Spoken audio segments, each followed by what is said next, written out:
Aaron Portzline from The Athletic joins us. Pascal Vincent let go, relieved of his duties by the Blue Jackets. Now, before we talk hockey with Aaron Portzline, we should ask him, because he's such a great guy, Porty, how's your health with the kidney? You had a new kidney. You talked about it on social media. Just want to check in and see how you're doing, man. We care about you. Well, thanks, fellas. Yeah, I'm doing well. We're 7.5 weeks post-surgery. Good. Still some things to get through, but everything is tracking the right way. Torg, I offered my kidney, and Aaron said, no, thanks. I'm good. I offered my liver, and he said, are you kidding me? Hey, and Porter, your donor was a member of the Blue Jackets organization, correct? Yes, Lindy Knoll. Thank you eternally, Lindy Knoll. She works for the Blue Jackets, has for a few years. And, yeah, what an angel on earth. Well, when you get an organ from an organization, going to be hard to be objective moving forward, Aaron. You know, I've always said that the best relationship for a PR person and a reporter is for the PR person to be a bridge to the organization. In this case, the PR person was a lifeline. She handles the corporate side mostly, not so much the player interactions, although there's some of that. Yeah. But we will continue to be professional, I can promise you that. Well, Aaron Portzline with The Athletic does a great job, the best in the city on covering this team. I didn't see this coming, Porty, because it was a while since they hired the new GM and hockey ops guy, but did you see it coming? Well, I don't think it's a surprise. The timing maybe of it is a little quicker than we were led to believe. It sure seemed like from Waddell's early comments, Don Waddell, the new GM and president, that this was something that was going to be put on the back burner until he could get through the draft and free agency. So maybe Vincent would twist in the wind until July. This is still a tough shake for a coach to be learning in mid to late June that he's out of work, because most of the music hasn't stopped just yet, but most of the jobs around the league have been filled. Oh. So tough there. But I don't think anybody, after the season they had, just the disruption they've had, I don't think it's a surprise that the new GM wants to bring in his own guy. From a player standpoint, and if anyone uses the term players are happy, they are not, it's ridiculous to say that. But which players are relieved for a fresh start? Well, I think you look at Jiricek. I think some young guys jump off the page. David Jiricek, I think Kent Johnson, who went from a 40-point season as a rookie to the minor leagues pretty early last year. Line has literally requested a fresh start. Could he come back? I don't think so. I shouldn't say it that way. I think they're going to try to trade him. I think they will trade him. I think both sides want that, but I don't think you rule anything out. I think some of the young guys, it was interesting because Pascal Vincent, to his credit, he coached this team the way that he felt was appropriate to coach them, and he didn't try to be anybody else but himself. He just did the damn thing. But sometimes you felt like he lost sight of the fact that this was an incredibly young team, and that players like Fantilli and Jiricek and Johnson need to see, if you're going to have them at the NHL level, you got to play them. You got to take the lumps with the young guys. If you don't think they can play, they should be in the minors playing huge minutes.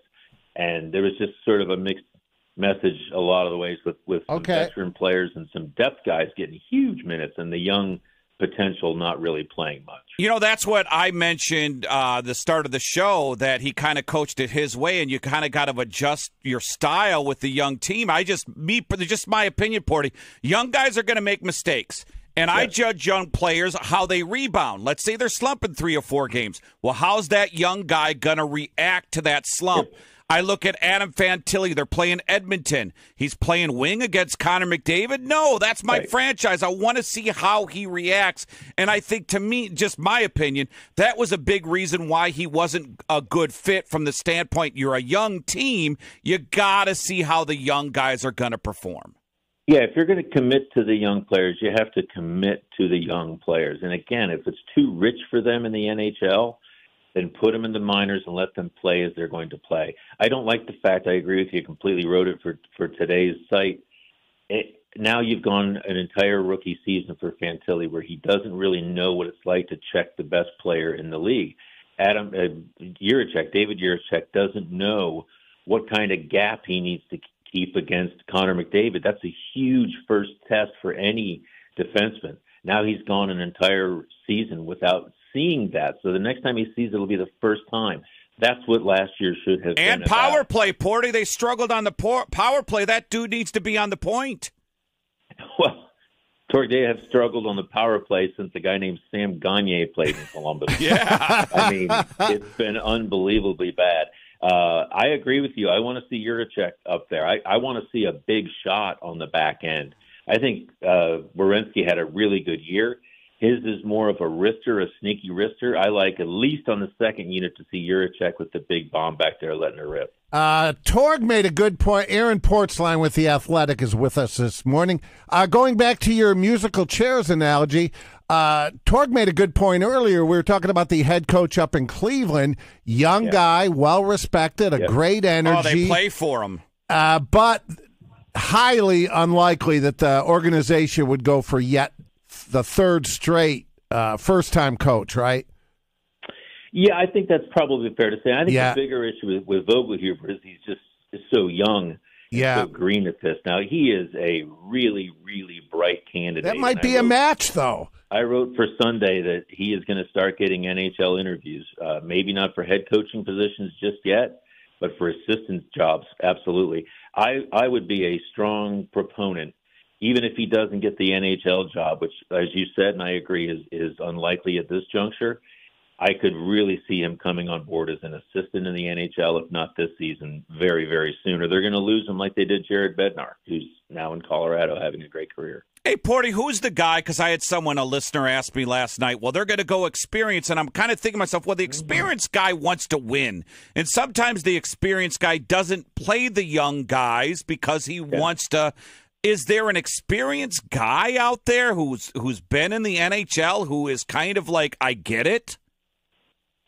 Well, there's a bunch of guys I think that are interesting. I mean, people have mentioned Gerard Gallant again. I'm not sure he's the guy for young players. Dean Evison, Dave Haxtell, is Todd McClellan out of their price range? I think McClellan would be a very interesting hire. I think they may look at the AHL ranks for a guy who's been long overdue to get an NHL shot. Todd Nelson is currently coaching the Hershey Bears, looking for a second straight AHL championship. He has a history with Waddell. So does Mike Bellucci, currently the coach in the Pittsburgh organization. There are some candidates out there. It's not the worst time to be looking for a head coaching position, but they were looking for a veteran guy in the GM chair. I think we have yet to really figure out what Waddell's looking for as a coach. Doug McLean's available, just saying. You guys do whatever you want, Blue Jackets, but Dougie Mack is out there. He's been available since 2007. Aaron Portzline of The Athletics with us, Torg Elliott, QFM 96. So, Porty, I have no problem with another year of not making the playoffs, but just being more competitive and getting another top 5, top 10 draft pick. Does this organization feel like, all right, we got the 4th overall pick. This is the group of guys we're going to build around, and let's put some veterans, and these are the guys that are going to make a run? Because, Porty, this organization has never really committed long-term on the rebuild. They've always tried this competitive rebuild that always falls flat. I would love it as a fan to just we're more competitive this year, but hey, it is what it is. We're going to give you a good product, and these are our young guys, and there's nothing wrong with picking in the lottery in 2025. I would say this. I think the expectations for this year are what the expectations should have been stated for last year. It was absolutely ridiculous, I thought, for them to be talking about the playoffs last preseason. I mean, come on. Let's be realistic here. You had 59 points the year before. And that just set everything up to be a complete and utter disaster, really. What this team should strive for, I mean, you want to win every game. It's the freaking pros. But they need to be competitive. They need to up their competitiveness, especially on the defensive end. They need to play big games. That's still the first hurdle. They need to hang around. Look at what Detroit did this year, really the last couple of years, where they're starting to work their way up to the cusp of thinking that they're an NHL playoff team. The Blue Jackets are on their way toward that, but there's still a ton of work to do in that respect. And I think we're also to the point now where these young players are starting to emerge and define themselves, where a new GM, new eyes on the players, will start to look at things a little bit differently. Are we waiting on these players to mature, or can we start to see what they are now? And maybe there's a willingness to move some guys for different looks. They need size on the wings. They can't compete for pucks with their wingers the way they are right now, 5'8", 5'9", light. They need some size.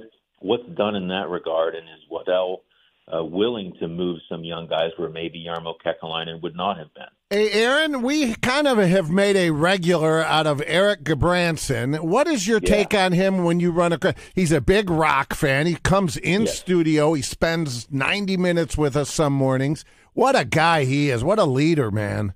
You know what he reminds me of, and you guys would remember some of the guys that were with this team in the early days of the organization. Yeah. He reminds me of he's an old school player in a new school era. The Kevin Dineen. I was just going to say Kevin, yes. Yeah, the Jamie Pushers, the quiet confidence, the guys who've seen everything. I love Gudbranson. People have been banging on him for 2 years for the money that he makes. I think if you put that guy on your third pair and with all of the things that he brings, it's not the contract everybody says it is. I want Gudbranson to be turned loose in the dressing room. I feel like they've clipped some of these veterans from really running the roost the way that it needs to be run. And he's one of those guys. So much respect for him and the way he carries himself. I think the young players do too. I want to see him really be unleashed as a leader in the room. Great to hear that. Yeah, and they look up to him too. I don't even think, Porty, that the contract's looking back at it, year 3 of it is even a bad contract now. Who are some of the guys who could be moved? Well, we spoke about Line A. Had a piece ready to go this morning, and then the coach got moved. It looks like they're sticking with Elvis Merzlikins. Because that is untradeable, that contract. They don't want to buy it out and eat it for 6 more years. So he's probably coming back, but that could change as Waddell gets more familiar and speaks to people around the room.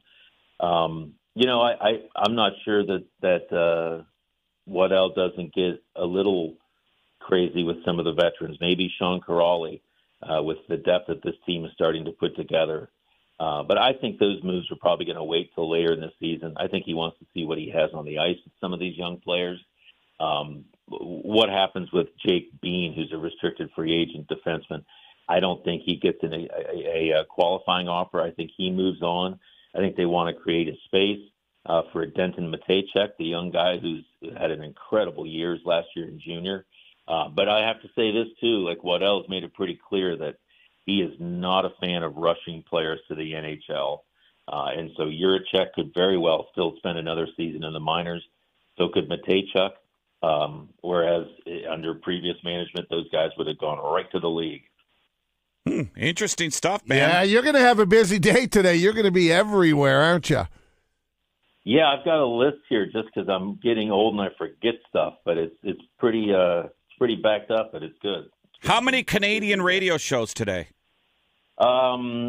Looks like just the one in Canada, a few in the States here, and the Athletic Hockey Show, our website's podcast. Well, we're happy we could have you first this morning. Thank you for your time. Well, thank you, guys. Always a pleasure to be with you. All right, take care, Porty. See you guys.